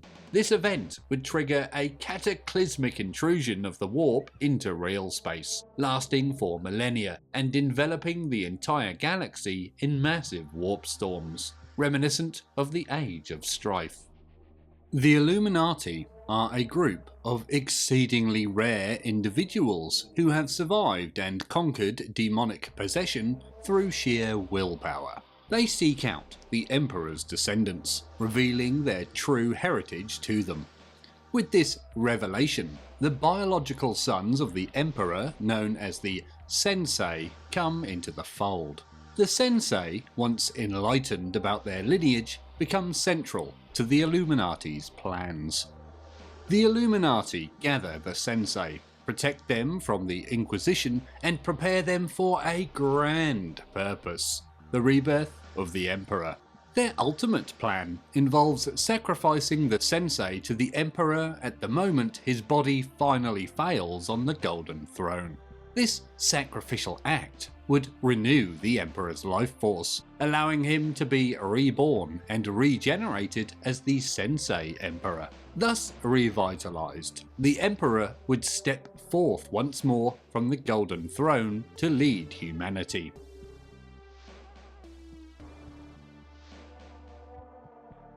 The Emperor is believed to be the reincarnation of the ancient shamans of Earth, who once guided humanity with their prophetic powers and natural connection to the uncorrupted warp.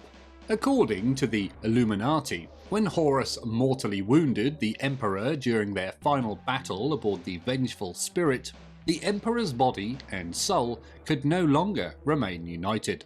His soul dispersed into the Imperium, leaving only a small core of his humanity intact. This remaining spark, or shard of the Emperor's soul, akin to a small child adrift in the warp, signifies the potential for his essence to be reborn into a new physical body. Just as the ancient shamans sacrificed themselves to reincarnate as the Emperor, his death could one day herald the birth of a new saviour for humanity. This future rebirth would depend on mankind's collective yearning for salvation, which would strengthen the core of the Emperor's soul in the warp and rekindle it into new life. The soul adrift in the warp is referred to by the Illuminati as the Star Child. After the heresy and the disappearance of the Primarchs, the leaders of the Imperium had little understanding of what had actually happened to the Emperor. While his body continued to live on within the Golden Throne, serving as a beacon for humanity through the Astronomican, his soul became a benevolent god of the warp, waiting to be reborn.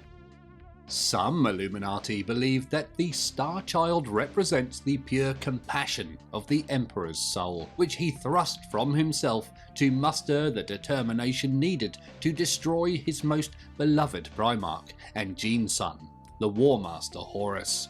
This act left the Emperor's soul adrift, waiting for the right moment to return. The Inquisition Particularly the demon-hunting Ordo Malleus has always opposed the Sensei, or the Emperor's sons. In the year 997 of the 41st Millennium, Inquisitor Fortes reported that he and his colleagues Alexio and Credo determined the Temple of the Star Child on Levelnor 4 was a pawn of Tzeentch and eradicated it. This incident reinforced the Inquisition's stance that belief in the Star Child is heresy, spread by the followers of the Lord of Change to mislead Imperial citizens. Some Imperial sources note that the ammunition for the Inquisition and Grey Knight's Psy-cannons and Psych-out grenades derive their anti-psychic effect from the negative psychic energy byproducts of the Emperor's metabolism, removed daily from the Golden Throne. Other sources suggest this energy can also be produced from the rendered down bodies of the Sensei, highlighting the dark and complex legacy of the Emperor's soul.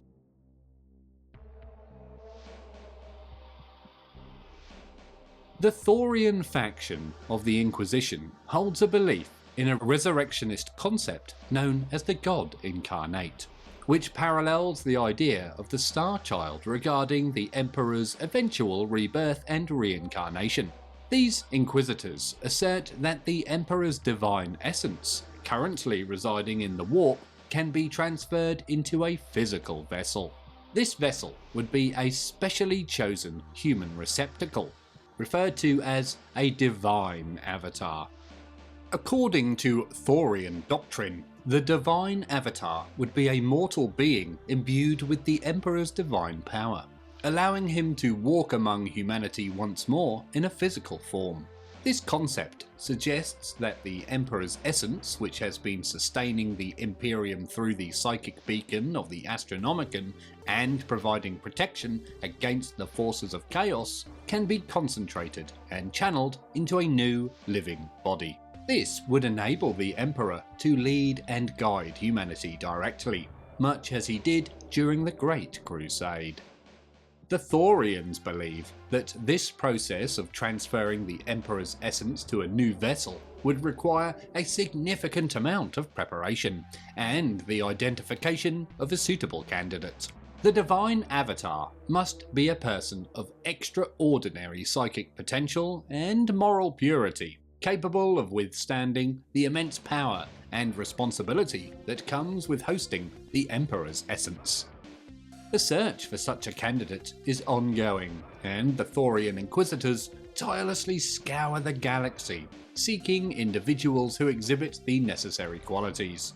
They believe that when the time is right, the Emperor will choose his new vessel, and through this divine avatar, he will be reborn to lead humanity into a new age of glory and enlightenment.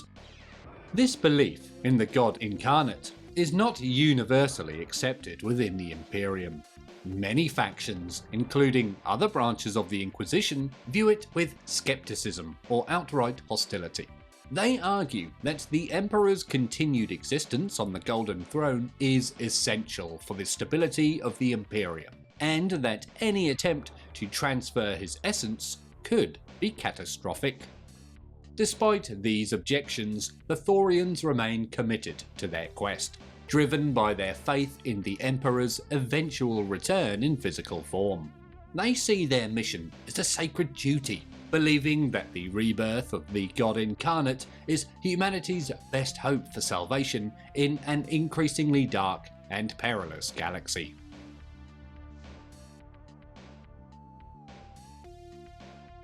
The One True Armour is a specially crafted suit of golden auramite power armour worn by the Emperor during the Great Crusade and the Horus Heresy. This armour was renowned not only for its protective qualities, but also for its symbolic significance, representing the Emperor's unparalleled might and leadership. During the Siege of Terror, the Emperor wore this armour when he confronted Horus aboard the Vengeful Spirit. After the Emperor was grievously wounded in the final battle against Horus, the decision was made to remove and melt down his armour. It is said that this was done by the Emperor's own order to create badges that would honour the Imperial Fist's Terminators who had fought valiantly beside him. The fragments of the one true armour were subsequently placed inside the Crux Terminatus badges, which are worn by especially honoured Space Marine Terminators as a mark of distinguished service and valour. Also, every Crux Terminatus granted to the Astartes of the Grey Knights contains a shard of the Emperor's armour, further linking these elite warriors to the legacy of the Emperor. The right gauntlet of the one true armour holds particular significance. It is currently in the possession of the Dark Angels chapter, allegedly. They utilise this precious relic to create thousands of Crux Terminatus badges for themselves and their successors, known collectively as the Unforgiven. This practice not only honours the memory of the Emperor, but also serves as a reminder of the enduring bond between these chapters and their revered leader.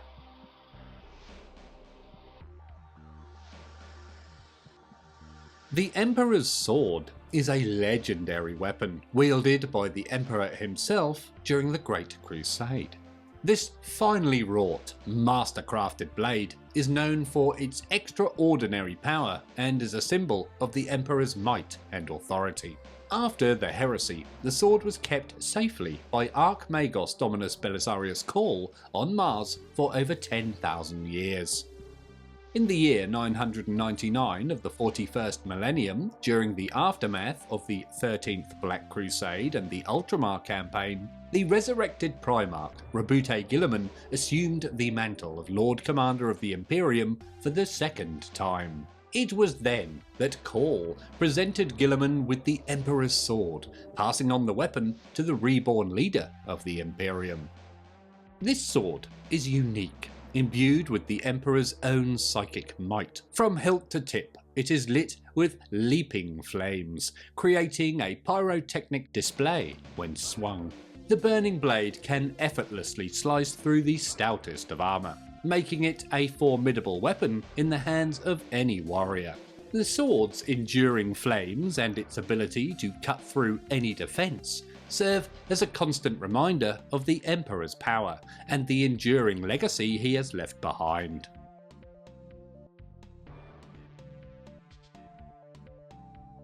The Emperor's shield is an auramite shield that was once wielded by the Emperor himself. This shield is renowned not only for its indomitable protective powers, but also for its unique ability to reflect the force of any incoming attacks back at the attacker with a sonorous boom. Despite its formidable nature, the shield was lost through unknown means and eventually came to rest in the warp. In the era Indomitus, the shield was discovered by the Dark Angels Primarch Lion L. Johnson. After awakening beneath the rock, L. Johnson ventured into the sub-realm of the warp known as Mirror Caliban. Within a domed structure in this twisted reflection of his homeworld, he encountered a shape-shifting demon that was guarding the shield. After a fierce battle, L. Johnson recovered the Emperor's shield. Armed with the shield, Lion L. Johnson embarked on a journey across the galaxy, using it to aid humanity in defending itself against the relentless forces of Chaos and Xenos. The Emperor's shield, with its rich history and unparalleled defensive capabilities, once again became a symbol of hope and strength for the Imperium under L. Johnson's stewardship.